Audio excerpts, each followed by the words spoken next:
برادرای محترم، خواهرای عزیز، در زندگی ما و شما خصوصا در مسائل عید و حالی که ما و شما در عید قربان و یا عید اضحی قرار داریم، اکثرا سنت های زیادی است که مسلمان ها او را فراموش کردن و زیادتر بحثا سر سنت هایی است که او را مسلمان ها به یاد دارند. مجموعه از سنت هایی است که ما و شما او را به یاد داریم و هر مسلمان او را تطبیق میکنه. غسل جمعه هست و یا عطر زدن است، خوشبویی کردن است، پوشیدن لباس پاک است، آمدن به طرف عیدگاه است.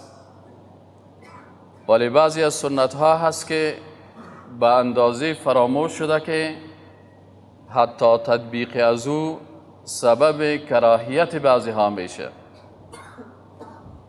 و اگر ما و شما محبت خود با رسول الله صلی الله علیه و سلم بیان میکنیم و هر مسلمان خوش داره که با رسول الله صلی الله علیه و سلم محبت داشته باشه، با الله محبت داشته باشه و الله او را دوست داشته باشه، دوستی خود با الله ثابت بکنه.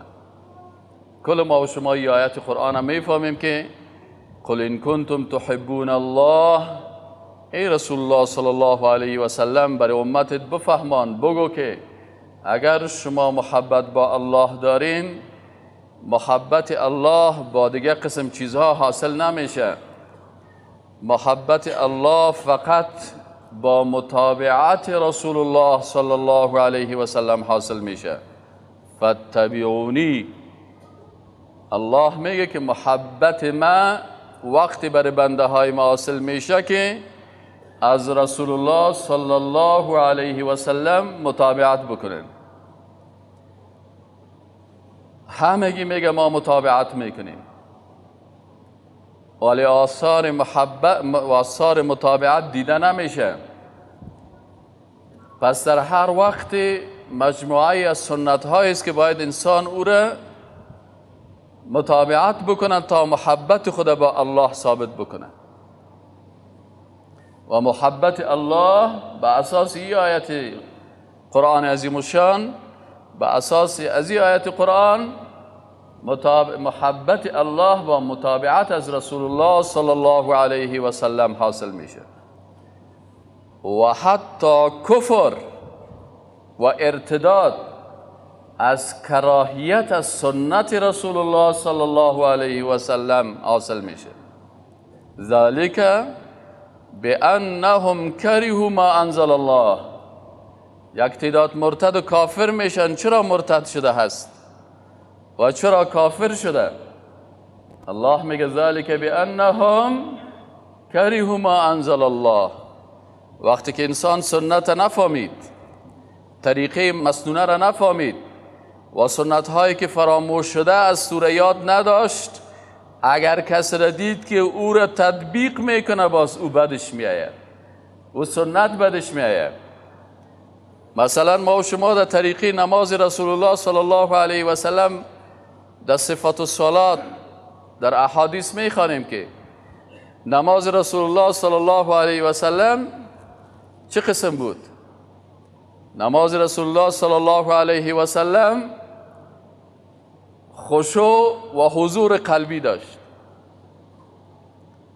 امروز 98% مردم، حتی علمایی که جماعت میتن، آثار خشوع قلبی حاصل نمیشه. چرا؟ وقتی که قلب خشوع حاصل نمود، دست و پای و چشم کلش اما تو خاشعانه حرکت میکنن.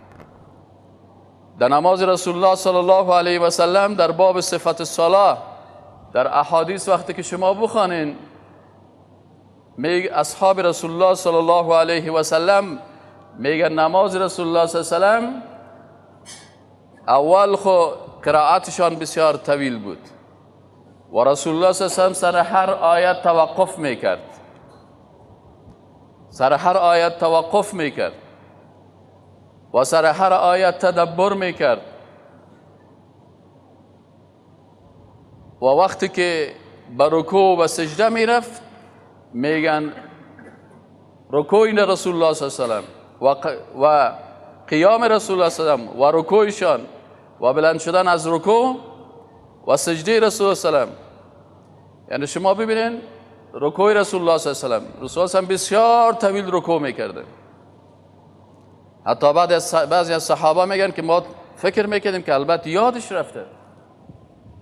باز به مو اندازه که رکوع خود طویل میساخت به مو اندازه در قومه وقتی که استاد میشد سمی الله لمن حمده ربنا ولك الحمد حمدا كثيرا طيبا مباركا فيه سبوح قدوس ربنا و رب الملائکه والروح.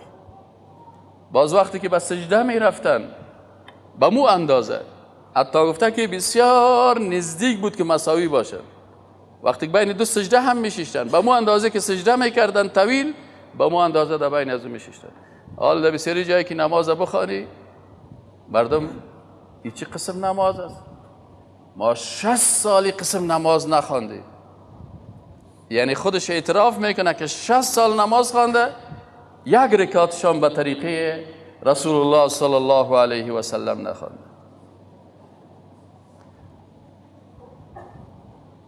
در خب یک حدیث است، آنچه که سنت ها هست، نخست نماز است، بعد از خطبه هست. خطبه چی هست؟ خطبه تقریر است، سخن گفتن است. این سنت کاملا فراموش شده که اول نماز بخوانی، اول خطبه میتن بسیار طویل، باز بعد از اون نماز میخواد، باز بعد از اون یک خطبه دیگه جور کردن. در حالی که ابی سعید الخدری رضی الله عنه میگه که کان رسول الله صلی الله علیه و سلم یخرج یوم الفطر والاضحى الى المصلى. رسول الله صلی الله علیه و سلم در روز فطر و اضحی به جای نماز میرفت. ببین حتی این سنت هم فراموش شده که ما و شما یک جای خاصی برای نمازی در یک میدان بخوانیم. حالا که به بسیاری کسا بگوییم میگه نه والا صاحب اتر است، نه والا صاحب امنیت است، نه والا صاحب چی نیست، نه صاحب گدودی میشه، فقط برات موانع ایجاد میکنه.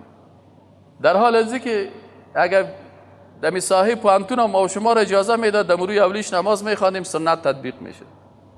و این باید گفته شما مثلا برای رئیس پانتون یا برای اینا حداقل میگه تو خود مسلمان هستی، اجازه بدید ما نماز خودم میدانی بخوانیم، یک سنتی از سنت های رسول الله صلی الله علیه و سلم تطبیق بکنیم.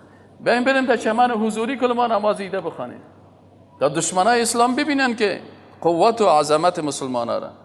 این سنت مصلی رفتن حالا کلگی در مساجد عادت کرده، ولو که مسجدش 10 نفر هم جای میشه در مسجد میخوانه، ولو که در پیشوی مسجد یک میدانی کلان هم باشه.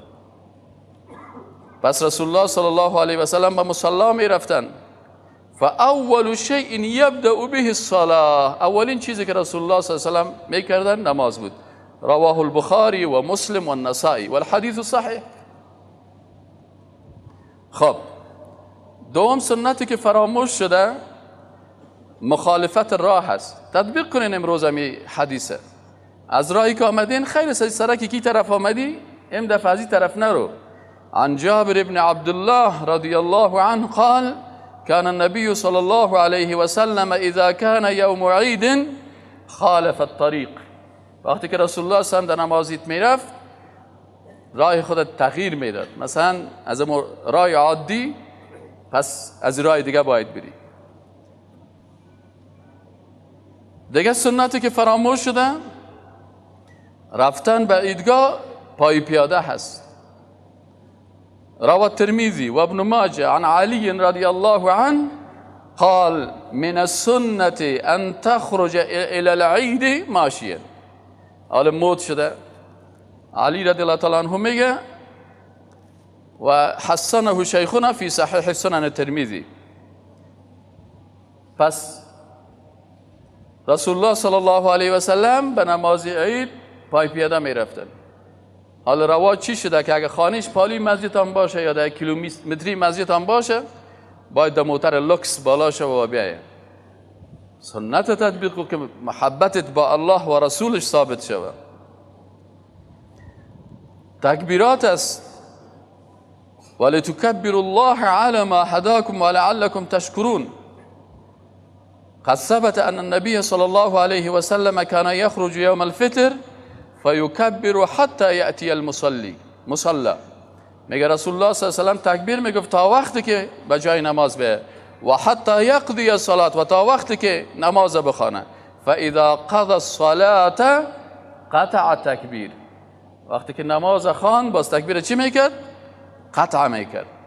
وقتی ما عمل میکنیم کوشش بکنیم که عمل خودم مطابق طریقه رسول الله صلی الله علیه و سلم بکنیم. دیگه تکبیرات یک جایی مسنونه، طریقه مسنونه نیست. هر کس خودش تکبیرات بخونه. ما و شما دا 20 نفر یک جای میشیم باز یک جایی میخوایم بخوانیم، این قسم نیست. هر کس باید هم تو درها روان است، تکبیرات هر کس برای خود بخونه.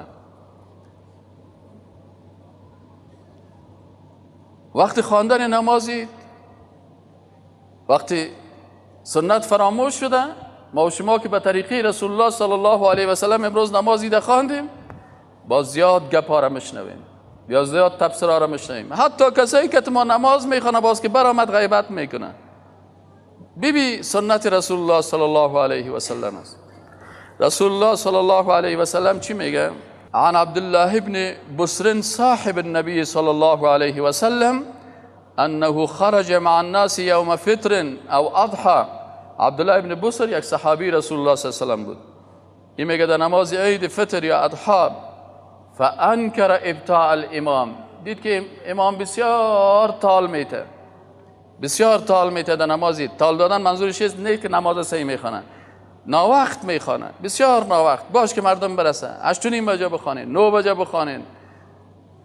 و قال انا كنا قد فرغنا ساعتنا هذه. میفسه که یا چقدر در نماز تال میته. ما که در عصر رسول الله صلی الله علیه و سلم بودیم، وقت در وقت نماز چی کرده بودیم؟ ختم کرده بودیم، فارغ شده بودیم از نماز.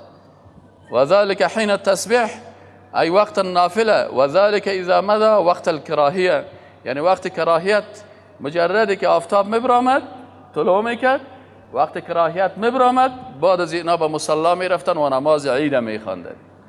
از ما و شما میگیم نه نماز عید بچسبانین که نماز پیشین، در حال سعی کنین چقدر نزدیک است. در حدیث میگه که اذا مضى وقت الكراهیه، وقت الکراهه که میرفت، وانظر فتح الباری، اگه باز بگه ما یقین نمیکنی بخوان ببی فتح الباری جلد دوم صفحه 457.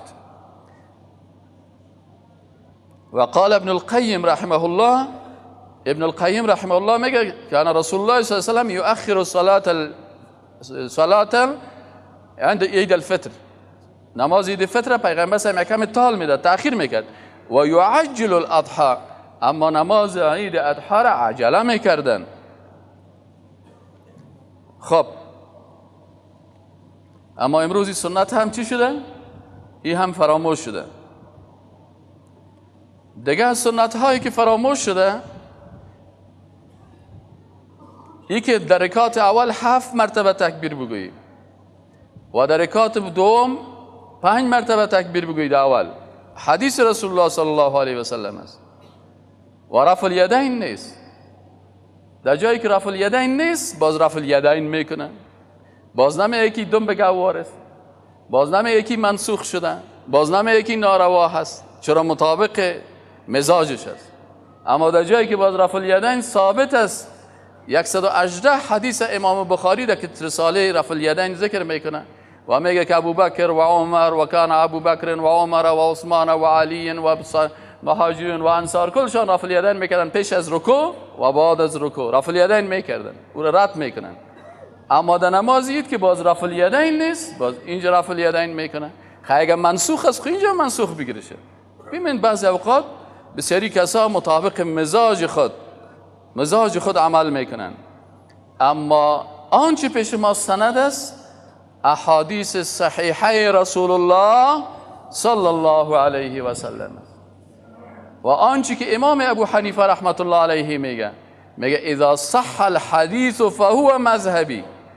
اگر کسی میگه من حنفی هستم، حنفی کسی است که به حدیث صحیح عمل میکنه. کسی که باز حدیث صحیح مخالفت میکنه و ادعای حنفیت میکنه و دروغ میگه.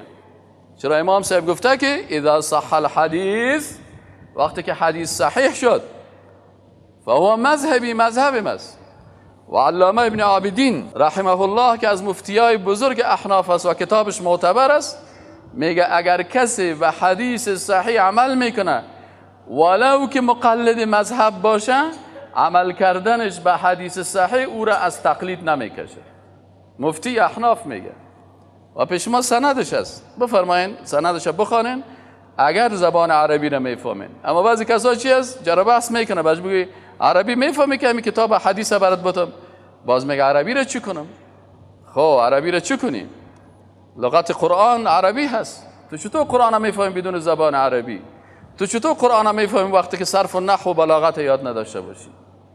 میگه نه صاحب شما وقتا ضایع کردین، شما رفتین درس خواندین، ما چی کردیم؟ ما عمل کردیم. هل یستوی الذین یعلمون والذین لا یعلمون؟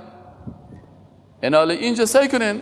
عن عائشة ام المؤمنین رضی الله عنها ان رسول الله صلی الله علیه و سلم کان یکبر فی الفطر والاضحى. ام المؤمنین عایشه صدیقه رضی الله عنها که رسول الله صلی الله علیه و نماز عید میخوان، نماز عید میخوان. امروز ما خانمهای خدا و دخترای خدا و خواهرای خدا و مادرای خدا از آمدن به نماز عید مانع میشیم. رسول الله صلی الله علیه و سلم که خود میبرد نماز عید میخواندن، احکام دین بفهمن. ما باز میگم نه سه والا ما غیرت دارم، یعنی از پیغمبر که غیرت از زیاد است. و پیغمبری که و ما ینطق عن الهوى ان هو الا وحی یوحى، الله برش وحی کرده. العیاذ بالله این غیرت خود از الله و رسولش که بیشتر میدانه. و ام المؤمنین عایشه صدیقه رضی الله عنها وقتی که نماز میخواندن چی میگفتن؟ میگفتن ان رسول الله صلی الله علیه و سلم کان یکبر فی الفطر والاضحى فی الاولى 7 تکبیرات.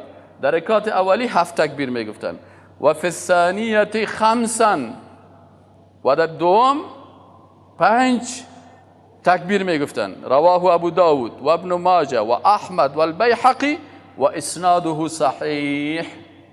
اذا صح الحدیث فهو مذهبی. بفرمایین دیگه از سنت هایی که فراموش شده، خطبه عید مثل دیگه خطبه ها واره نیست. یک فرق داره و یک اتفاق داره. فرقش این است که خطبه عید یک خطبه هست، 2 خطبه نیست. قال ابن القیم رحمه الله و کان صلی الله علیه و سلم یفتتح خطبه كلها بالحمد لله. یعنی بعضی کسا خطبه را با الله اکبر الله اکبر با تکبیرات شروع میکنن. از رسول الله صلی الله علیه و سلم روایت نیست. به خاطر از اینکه بفهمیم ولم يحفظ عنه في حديث واحد عنه كان يفتتح خطبتي العيدين بالتكبير. با تکبیر شروع نکرده. همیشه سنت رسول الله صلی الله علیه و سلم بود که خطبه خود با حمد شروع میکنه. و این حدیث هم است ولم يصح في السنة ان خطبة العيد خطبتان. عن سعد رضی الله عنه. عالمی که براتان گپ میزنه باید حدیث بده. عالم اساس نیست. ما رجال دین نداریم، ما شخصیت های روحانی نداریم. عالم کسی است و مقتدا کسی است و به کسی اقتدا میکنیم که به کتاب الله و سنت رسول الله نزدیک باشه و از او برای ما روایت بکنه. و ما وقتی که خطبه را تیار میکردم برای روز عید، در مقابل هر موضوعی که گفته میشه براتان باید حدیث داشته باشید. در غیر از خود ما در بدعت داخل میشید. عن سعد رضی الله عنه ان النبي صلی الله علیه و سلم كان يخطب خطبتين يفصل بينهما بجلسه. و عبدالله بن شیب قال البخاری فيه منکر الحدیث. کسی که میگه در 2 خطبه هست، میگه حدیثش همین کسی که روایت کرده منکر الحدیث است. فتبقى خطبه العید واحده على الاصل. یک خطبه هست. خوشخبری دیگه است که ما اکثرا برای این سنت فراموش شده و بسیاری کسایی را نمیگن. و این خوشخبری برای فقرا هست، برای مساکین هست. خب کسایی که بالایشان قربانی هست قربانی میکنن. کسی فقیر است و مسکین است قربانی نداره. قربانی از او چطور میشه؟ کسایی که فقیر هستن و قربانی ندارن او امرای رسول الله صلی الله علیه و سلم در قربانی شریک میشن. امرای رسول الله صلی الله علیه و سلم در قربانی شریک میشه. انسانای فقیری که علاقمند قربانی هست تواناییش ندارن. چرا؟ این گپ از کجا گفتی؟ لأن النبی صلی الله علیه و سلم قال عند ذبحه، وقتی که رسول الله صلی الله علیه و سلم لأحد الكبشین، یکی از قچها را وقتی که رسول الله صلی الله علیه و سلم ذبح کرد چی گفت؟ دعا کرد اللهم هذا عنی، پروردگارا این قربانی از من، و عمن لم یضح من امتی، و از کسانی که از امت من قربانی نکردن، نتوانستند. پس این بشارت است از رسول الله صلی الله علیه و سلم که فقیران، مسکینا، کسایی که توانایی ندارن و قربانی کردن نمیتونن، برشان بگوین که اگر ما قربانی خود ما کردیم، از طرف تو قربانی کی کرده؟ رسول الله صلی الله علیه و سلم کرده. ببین عظمت دین مقدس اسلام.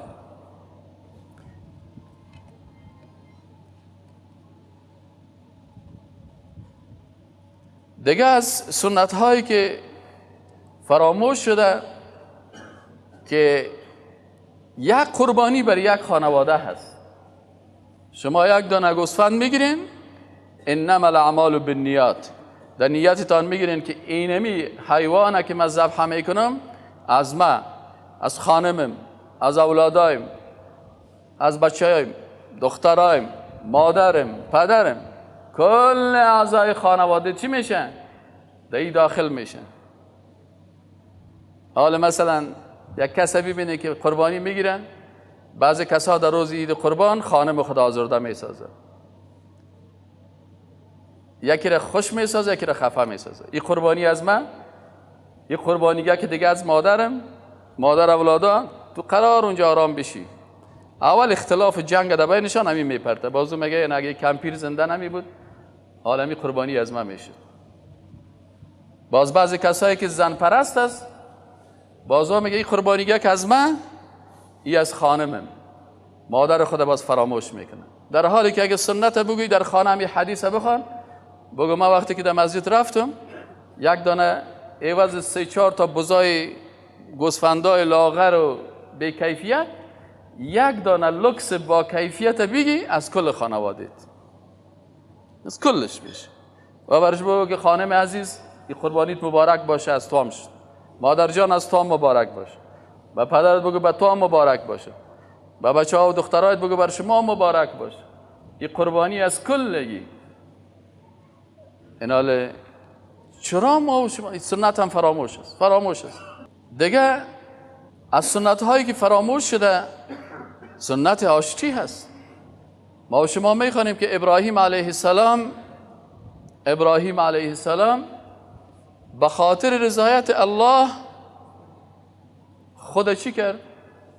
آماده ساخت که فرزند دلبند خود ذبح بکنه و قربانی تقدیم بکنه. حالا یک سنت که ما و شما میگیریم که سنت قربانی هست، اما سنت دیگه سنت آشتی هست. یک کسی که شما از پیشش خفه هستین، شما پیش از او کسی که در حقتان ظلم کرده، اگر خودتان ظالم هستین خود در اولویت باید برین. حتی اگر شما مظلوم قرار گرفتین، باید پیش از همون کسی که در حقتان یا حقتان خورده برش بگوین ما به خاطر رضایت الله که تو آشتی میکنم. در همون لحظه که سونو چهری از او سیل میکنی، سونو چهری از او سیل نکن، سونو حکم الله نظر بکن که الله این روز عید خوشی هست و در این روز باید چی کنی؟ در این روز باید متوجه باشی که الله را خفه نسازی. بسیاری کساس روزه در دانش است، بعضی کساس خوب نماز میخوانه، خوب روزه میگیره، اما بزرگترین سنت که بر والدین است به مادر پدر خود نیکوکار نیست. تو گپ زشت به مادر پدر خود میگه که قلب پدر میکفانه، قلب مادر خود مشکنانه. الله میگه و بالوالدین احسانا. بسیاری پدرها پیش ما آمده گریه کرده که از دست اولاد مرا بسیار اذیت کرده، عذر بخوای، معذرت بخوای. اگر مادر و پدر از تو ناراض باشه، باور بگو که در جان کندن هم اگر هم جان بکنی، اگر عبادتت هم الله قبول بکنه. پس نیکی با والدین و نیکی با همسایه ها و نیکی با دوستی ها سنت هایی است که فراموش شده متاسفانه.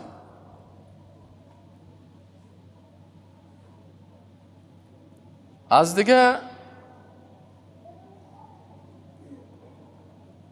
امور مثبت خو این هست، بعضی از منکرات اسیر هم به شکل خلاصه براتان باید بگوییم. منکرات از در عید که بسیاری کسا با وجود از اینکه روزای عبادت است، روزای عبادت است و لیال عشر، الله به شبهای دگانه قسم یاد کرده. در خطبه قبلی درباره از گپ زدیم. اما این روز عید که است و در اینجا نماز عید میخوانی و عبادت الله را میکنی، باید از این منکرات دور باشیم. اول التزین، بسیاری کسا زینت خدا به چی میگیرن؟ به حلق اللحیه، ریش خدا کل میکنن.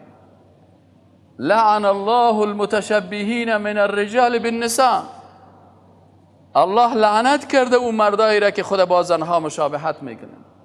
و ریش کل کردن یگانه مشابهت است با امرای خانم ها و زنهایی که مویای خدا و یا چهره خدا مثل مردها میسازه. رسول الله صلی الله علیه و میگه لعن الله المتشبهات من النساء بالرجال، زنهایی که خدا مشابه با مردها میسازن لعنت گفته و لعنت در گناه کبیره هست. بنابراین ریش کل کردن در گناه کبیره داخل میشه و همچنان مشابهت با کفار هست. من تشبه بقوم فهو منهم. دوم دیگه از مشابهت قضا هست. قضا چی است؟ نیم سر خدا کل میکنن و نیمش هم میگذارن. نیم سر کل کردن نهى رسول الله صلی الله علیه و سلم عن القضا. رسول الله صلی الله علیه و سلم نهی کرده. وقتی که رسول الله صلی الله علیه و سلم یک چیز را نهی کرد به معنای حرمت است، حرام است. امروز اکثر مردم جوانا را سائل کنید که متاثر شدن. اونجا نهی رسول الله صلی الله علیه و سلم است و اونجا من تشبه بقوم فهو منهم. رسول الله صلی الله علیه و سلم میگه خدا مشابه با یک قوم میسازن. با قوم اسلام با رسول الله صلی الله علیه و سلم خدا مشابه ساختی، در روز قیامت در صف رسول الله صلی الله علیه و سلم هستی. با عسکرای امریکایی و اروپایی و ناتو خدا یک قسم ساختی، الله در روز قیامت کتون ما حشرت میکنه. پس قضا یک نصف سر کم کردن و نصف سر گذاشتن، یا کلش یکسان کم بکنن یا کلش حلق بکنن یا کلش قصر بکنن. قصر کم کردن است و حلق تراشیدن است، اما قضا حرام است. ولی کسایی که کردن توبه بکنن، دروازه توبه بسته نیست. بعضی کسا میگه والا صاحب اشتباه شد. خیر است، اشتباه شد. هدفی نیست که ما تو را برات محکمه دایر بکنیم، لکن متوجه اشتباه که شدین. چرا الله در اول 3 کس بر ما و شما معرفی کردن؟ یکی آدم است، دیگهش حوا است، دیگهش ابلیس است. از آدم علیه السلام یک لغزش کرد، حوا هم یک لغزش کرد و ابلیس هم یک معصیت و خطا کرد. اما وقتی که آدم علیه السلام فهمید فورا رجوع کرد. بی حوا هم فهمید رجوع کرد. قال ربنا ظلمنا انفسنا و ان لم تغفر لنا و ترحمنا لنكونن من الخاسرین. توبه کردن. الله میگه سعی کنین، میخوای مثل آدم باشی؟ وقتی که فهمیدی حق عمل بکن. میخوای مثل بی حوا باشی تو خانم؟ عمل بکن. اشتباه داشت، اشتباهت اصلاح بکن. اما اگر اشتباهت اصلاح نمیکنی باز مثل ابلیس میشی. وقتی که حق فهمیدی، اصرار در معصیت باز انسان در صف ابلیس قرار میده. دیگه از سنت های ناروا که از بوسیدن است. حتی مولوی مسجد هم ماچ میکنه. ماچ کردن نیست. در حدیث از رسول الله صلی الله علیه و سلم روایت است که کسی آمد پیش یک صحابی مبارک، گفت وقتی که یک دوست خدا میبینه او یقبله او ینحنی له. بسیاری کساست میای پیش ما کلی خدا، او برادر انحنا نکو. انحنا یک شکل از اشکال عبادت است. من مخلوق هستم، این عالم و این مولوی و این رئیس کلش مخلوقات هستند. این سرت فقط منحنی به خاطر الله بکو. شما خود خط منحنی را میفهمین؟ خط مستقیم باش در وادی سلام علیکی. انحنا از خط منحنی گرفته شده است. خود اندکی هم کج نکو، سرت پایین نکو برای کسی. چی نیاز داری؟ بسیاری کسا رسول الله هم گفت لا، حرام است، ناروا هست، سرت خم نکو برای کسی. ایو قبله، باز گفت خیلی بوسیش بکنن. گفت این کارم نکو. روی ماچکانی نه برای زنها نه برای مردها. این چپ چپ ماچ کردن نیسته، ناروا هست. وقتی که رسول الله هم گفت که لا، معنیش که ناروا هست، نکو این کار ناروا را. ایو صافحه، آیا دست برش بده؟ مصافحه با یک دست میشه. این دو دست هم میره بوسو کنین، با یک دست مصافحه میشه. بسیاری کسا الله را خفه میسازه، عبادت به مخلوق میکنه، خود ذلیل به مخلوق میسازه، باش مخلوق خفه نشه، الله خفه شود. نه، الله را خوشحال بساز، مصافحه بکنین و معانقه. اما تقبیل و سرخم کردن و این گپا، این ناروایی هاییست که در عید میشه. دیگر از ناروایی ها در روز عید فاتحه رفتن است. برادر عزیز، روز عید روز خوشی است. 3 ماه پیش 4 ماه پیش یک کسی فوت کردن، لشکر میره بریم فاتحه اولش است. اینا تنها اجر نداره بلکه مرتکب گناه میشین. روز را که الله روز خوشی تعیین کرده، تو میری غم از رو زنده میسازی. اگه تو مسلمان خوب بودی، برای اولادکای از یک لباس میخریدی، برای فامیلش یک تحفه میدادی، اما میری غم از رو پس دوباره زنده میکنی که الا برین که عید اول فلانی هست. رسول الله صلی الله علیه و صحابه این کار نکرده. اگر یک کسی دیروز و پریروز فوت کرده و برای تعزیتش میرین، او علایده گپ است. اما 3 ماه پیش 4 ماه پیش 1 سال پیش این پارسال مرده، الا برین که عیدش هست، الا برین دوباره غمش هست. ضد گپ الله گپ میزنن. دیگه بسیاری کسا هست خوب دیندار است، لکن زنای مسلمان که مردای مسلمان بیخی قول دادن در بعض قوم‌ها رواج است. کمی دید و چت زن نامحرم، زن نامحرم و مرد نامحرم دست دادنش حرام است، ناروا هست.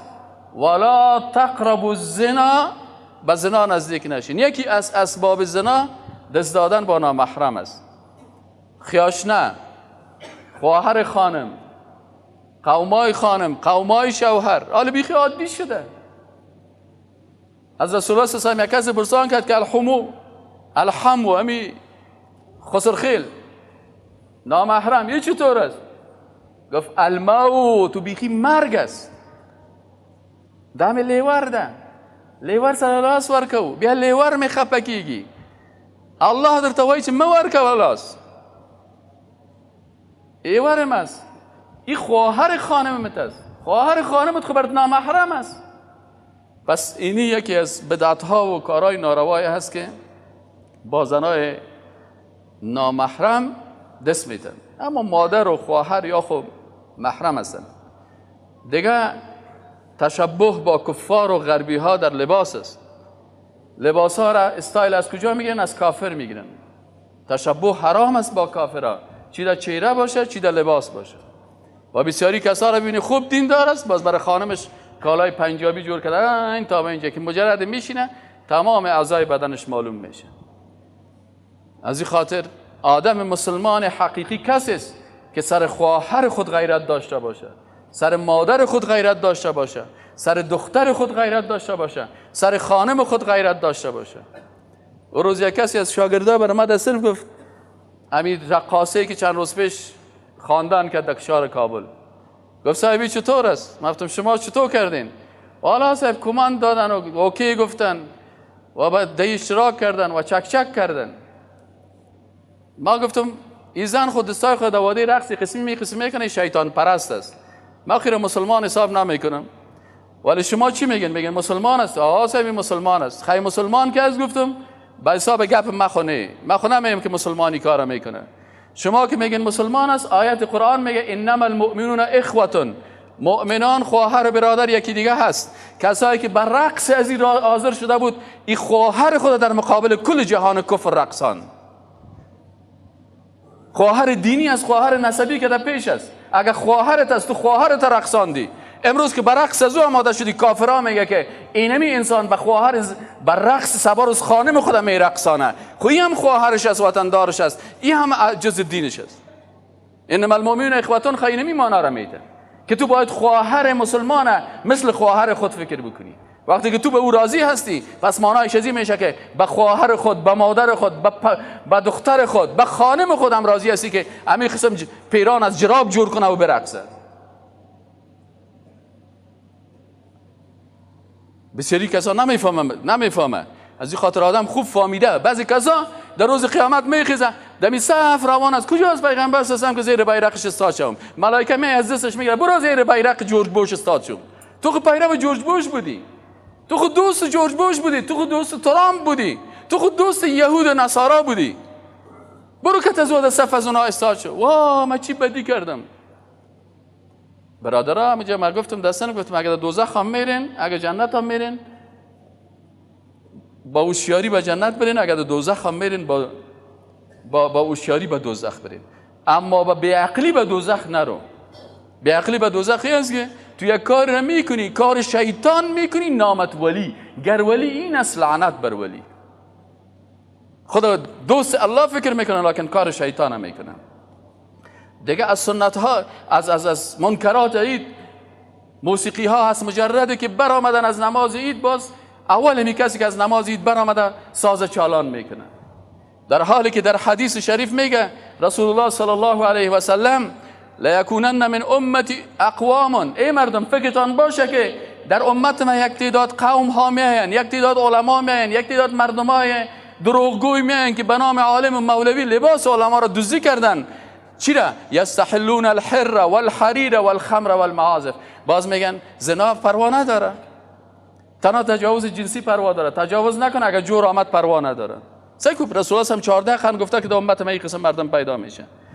بعضی کسا پیدا میشه که برای مردا حریر ابریشم میگه پروا نداره، خمر شراب میگه این خو شراب خو نخورده، این خو 96 خورده، این خو ودکا خورده، این خو شامپاین خورده. در دبی رفتم در یک جای 70 قسم نامای شراب ها را مانده. هر چیزی که عقل زائل میکنه کلش حرام است و اگر یک گلاس عقل زائل میکنه یک قطرهش هم حرام است. پس این حال ببینید در بین زنا و پالوی خمر و پالوی ابریشم معازف قرار داد، موسیقی را، وسایل موسیقی را. پس این حرام است، وسایل موسیقی حرام است. تنها در عصر رسول الله صلی الله علیه و سلم برای دخترکایی که او را جاریه میگفتند، دخترکای نابالغ، این اجازه هست که اگر دایره میزنه، دخترکای نابالغش 7 ساله و 6 ساله اونو را اگر بشنوی پروا نداره. اما اگر صدای مرد یا زن و خصوصا در این موسیقی که است بسیاری الفاظش شرک و کفر است، خواندنهای ایندی اکثرش عبادت بر بت‌ها هست، بسیاری کسا نمیفهمه. رام جانی چی مانه؟ ما تو میگیم الله میفهمه، اونا میگه الله نمیفهمه، رام میفهمه. و بازی مسلمان امو الفاظ از رو تکرار میکنه. یا خودت مسلمان شو یا مرا نصارا کو. یعنی خانمش معشوقش 3 تا چی داره؟ 3 العیاذ بالله تسلیس، 3 خدا را پرستش میکنه. این برای اونمو کسی که 3 خدا را پرستش میکنه برای چی میگه؟ برایش میگه که یا خودت مسلمان شو یا تو بیا مسلمان شو، یا من به خاطر عشق تو آماده هستم که 3 خدا را پرستش کنم. و شما از علما پرسان کنید که الرضا بالکفر کفر، رضایت به کفر کفر است. و بسیاری ابیات دیگه‌اش است، وقت نداریم که کلش. پس در موسیقی چندین گناه هست. بعضی کسا میگه موسیقی حرام است. در موسیقی یک حرام نیست، 20 حرام است. الله میگه به طرف زن نامحرم با حجاب باشه سیل نکن. تو در حالت رقص به طرف وضو میمانی. چه شد غض البصر؟ وقتی که چشمایت سیل میکنه این حرام مرتکب نشدی. پولت مصرف میکنی حرام نیست، گوشت منفی استفاده میکنی حرام نیست.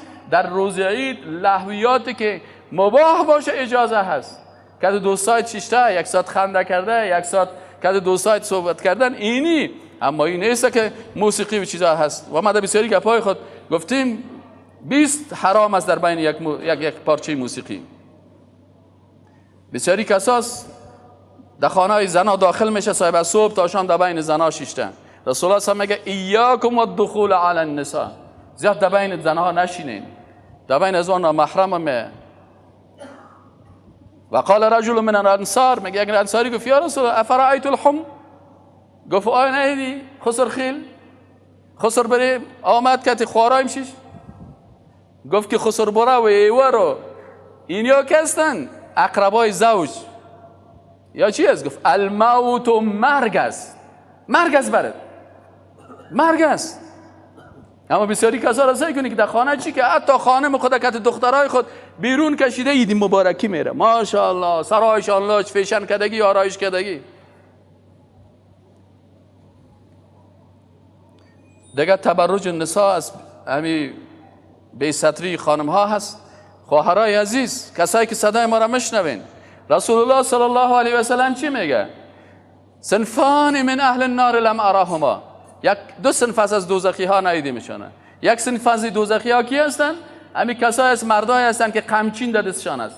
بعضی کسایی که مسئول هستن همین سرکا و ترام، مردم بیچاره که قمچین زده میرن. و دیگه میگه یه دوزخی ها هستن از مردا. از زنها کی هست؟ نساء کاسیات عاریات مائلات ممیلات. زنای هستن که لباس ظاهرا دارن لکن در اصل در حقیقت اینا برهنه هستن، یا لباسش تنگ است یا چسب است یا کوتاه است. این شرایط لباس، یا با لباس آرایش زیاد کرده یا بوتای صدادار پوشیده.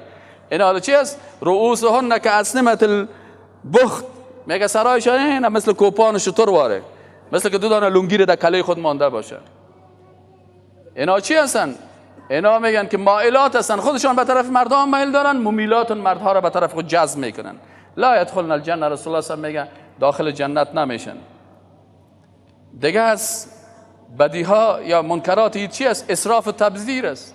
بسیاری کسا را بینید که خدا نشان میده 8 قسم بادام، 6 قسم پسته، این قسم خوراک ها. برادر اگه تو داری و اون فقیر بیچاره که در خانه تو میگه باز خجالت میکشه، باز در خانه از او که رفت باز یک پرزه هم سرش میره. کجاست پسته؟ کجاست بادامت؟ از او پستای قندک ناوردی؟ از او کیک فلانی ناوردی؟ در عصر رسول الله صلی الله علیه و سلم از بین ببرین خود تکبره، از بین ببرین خودخواهی را. میگه ما پیروی از رسول الله صلی الله علیه و سلم میکنیم. خب کمش بسازه، حداقل که بیخی از بین بردن نمیتونی کم بساز برای مردم بفهمن.